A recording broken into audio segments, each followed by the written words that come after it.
Alrighty, welcome back to another video, and today I decided to make kind of like a video where I talk about some things that I have played with in the Shokuho mod and that I think are easy enough to add to the base game. You know what I mean? It's kind of like what I kind of wish for the base game. You know, I feel like a lot of times people are always like, I feel like I'm railing against like stuff getting put into the base game, which is not what I try to do. You know what I mean?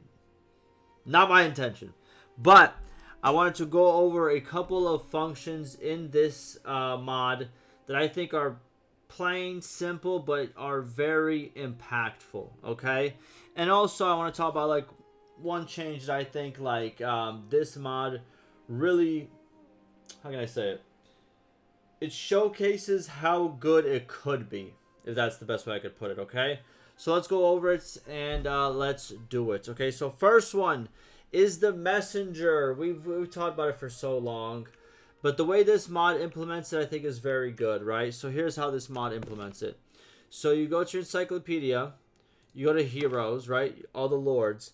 If you have not met the lord, right? Let's say there's a fog of war, you haven't met him yet. You can't send a messenger, right? But here's what it looks like when you do know him. So we know this guy. We send a messenger, right? And it's going to cost us 100 gold. Boom. And then within 3 days, we should hear a response back. So now we're going to wait a little bit. Let's fast forward. And you can go do other stuff. You don't have to actually wait. You know what I mean? You can do whatever you want. But as time passes, sometimes it's very quick. Sometimes it actually takes the full 3 days. You know what I mean? It really depends on where he is on the map. Okay? So we're just going to keep waiting. Boom. Now you can either cancel your messenger or you can have a meeting. You press OK. And boom. Now you can talk to him just like if you were, right next to him. I think this is a very good feature. Obviously, for this mod, it is very necessary because of how big it is. I don't know how much bigger it is than the original like Bannerlord map is, but it's very large, so it's hard to find some people, definitely. And there's so many different factions and kingdoms you can see. It's very hard to like pinpoint exactly where someone is. I think it's an easy enough feature to be added into the game. Like at this point, you got to. You know what I mean? Just do it. You know what I mean? Like it makes sense. It's simple.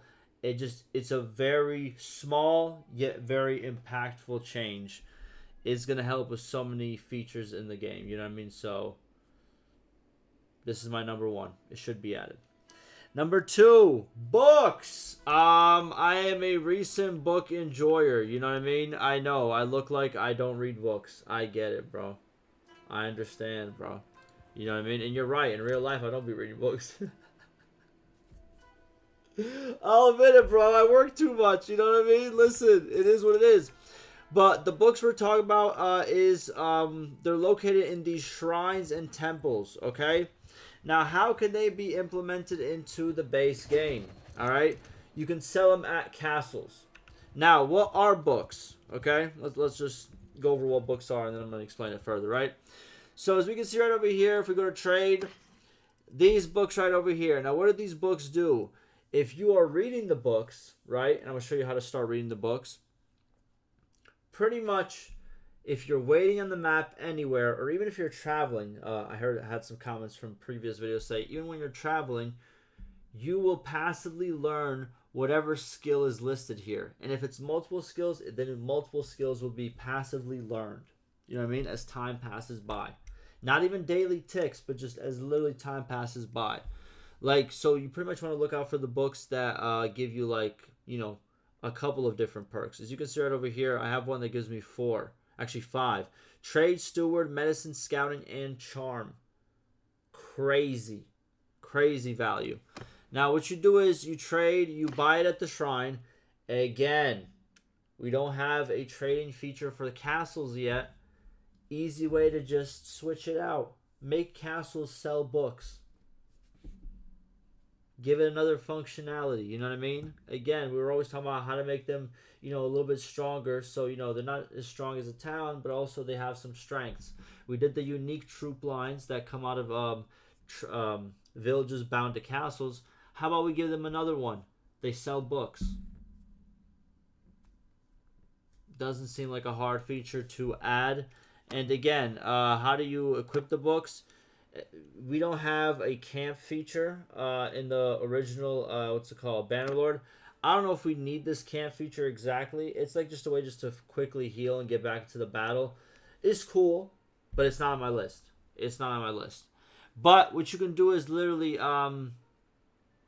say, go into a tavern, start reading book. You know what I mean? Go into a town where it says like, then enter tavern and like start reading book, whatever. But look, choose a book to read. I chose this one right over here, as you can see. Obviously, stop reading, boom. But now, obviously, if I want to choose reading it, I start reading it. Now, every time that I'm waiting on the map, anywhere, or if I'm waiting in a town, pretty much a lot of things that I can do. What's going to happen is I'm going to passively learn all of those skills that the book lists. Why do I think this is good for the base game? Because if you're playing with like deaths enabled and all that stuff, right, which is the fun way to play the game, you should play with all the deaths enabled. It makes the game a lot more, you know what I mean, ever changing. You know, RIP to my first Shokuho playthrough. It lasted 2 hours. But why I think this is good is because, like, listen, if you're playing like hardcore again with deaths enabled, a lot of times a lot of the characters won't live long. So it's and you know, if you want to enjoy more things, you know, you should be able to, like, if you have the money to trade, because the books aren't cheap. They're like 30,000 a piece. You can make it even more expensive, or you can make it something like you need to gain, you need to bribe your way into the library of the castle to even get access to the selling of the books. You know what I mean? Whatever. Make it whatever you want. Make it expensive, but make it a trade-off. You know what I mean? You're trading, you know, the money and also the time that you're going to wait to read said book to get the bonus skills. And then obviously you can explore more perks. You know? Very good for the casual player. Again, you know, so you don't have to like be like, oh, well, how do I upgrade my trade? Oh man, let me do like 300 different trade routes. Yeah, sure, of course, if you want to upgrade your trade all the way, you still need to do like the trading and, you know, kind of hustle.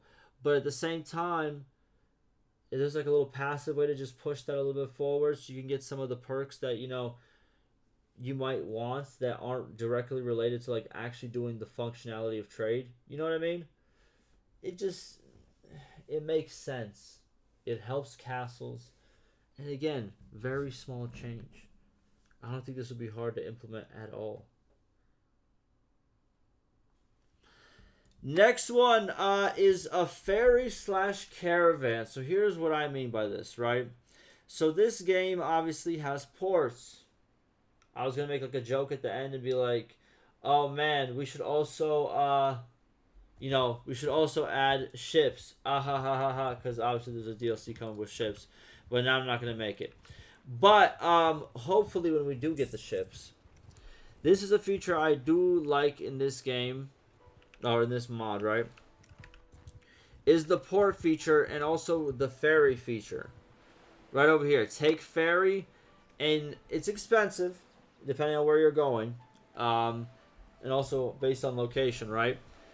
But pretty much you pay, and then let me just pay real quick, boom, and then you just travel to wherever you need to go, you know, as you can see, and I'm good to go. Now why I say / caravan is I think that we should also be able to go into a town and then get a ride to another town in a caravan, you know, in a protected caravan. Boom, just like that. You know what I mean? I think this is a great feature. It's a fast travel. Why not? It's not really a fast travel because it's still going in real time, but it's like, you don't like it. It's like a safe way. Like you're like you can make yourself a neutral party at that point. You know that you're doing this travel. So if you want to travel past like a nation that's warring or something like that, you go past this, or you like, you know what I mean? Just like, or if you want to travel around the map really quick, just like it makes sense. I think it should be added for sure. Now, those are my three. those are my 3 small additions that I think should be added like ASAP. Like, why not? Like, what do we do? What are we waiting for? Messenger, books, ferry / caravan. Like a fast travel. You know what I mean? A safer like travel option. Now, let's talk about the one thing that I think the base game is missing, and it kind of, I think this mod just does great. And this is going to be hard to implement, but I think it will be good. I think that we need to break up the kingdoms a little bit. Now, nothing radical, no radical changes. But how about we make it so each kingdom is like one major, like let's say like one major, to start off, each kingdom consists of 2 factions. Hear me out. And each faction has like a pact of like they're not going to attack each other. And whenever they like, but their wars are not each other's, if that kind of makes sense. So they're not, or you can really just like even. That's complicating it. Here's what I'm trying to say. We need different size kingdoms. It's very hard for players to go from the vassal stage to making your own kingdom, because then all of a sudden you have like 1 fief to your name, maybe 2 or 3 if you abdicated, and then immediate wars by kingdoms that are all stacked up to the gills. You know what I mean? Here's what this mod does. Look. I'm part of a big kingdom, sure, right? But this is a big kingdom in the region. Okay? We have also small kingdoms. Look at this small kingdom. Doesn't even have a town. Where's another small kingdom? These guys right over here. These guys right over here. You see, just like literally a 1 castle kingdom. Small fries. But also, right now we're warring against a big kingdom. As you can see, they span this whole region, and we span this whole region. But when we zoom out, it's nothing. And then you have this behemoth right over here, as you can see, that has like this whole region. And then you have the small guys in between over here. All got like 1 town, 1 castle. What this does is it makes it so much easier to then kind of like move out on your own, start your own kingdom, maybe take over like a singular another kingdom that's only like another castle, size amount of parties and troops. It makes it very, how can I say, like, it's better for the progression. And then you're going to get into like wars, but you're not going to get into wars with like fully kitted out dudes and guys, like, you know what I mean? They're like, they have like a king, like every single kingdom in Bannerlord is like this. You know what I mean? Like, they're all stacked up. You get into 1 war, you're already in trouble. You get into 2, you are cooked. But when you have like so much different varieties and so much different sizes, it just makes that process so much better, in my opinion. Like literally, I can't wait, because like this is my playthrough. As you can see, I'm currently playing as a vassal for these guys, but eventually I want to, while I stack up the money, I want to make my own kingdom. Like, start like a war with like some small guy, like, probably like in the middle of the map over here, and just slowly build. Like, that's fun. I feel like to start a kingdom in the base game, it's like you gotta like, it's very risky. To be very prepared. You gotta like, no mistakes can be made. You gotta resave a lot of times. Like, you gotta really hope like the AI messes up. Like, for the sieges, it's like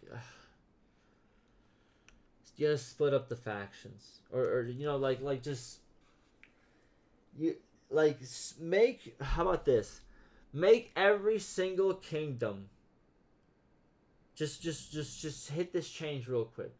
Just hit us with a fast curveball. You know what I mean? Make each faction that we have, right, Khazates, Vlandia, Britannia, all of them, right? Make them all a third less of their size. Make them 2/3 of their current size.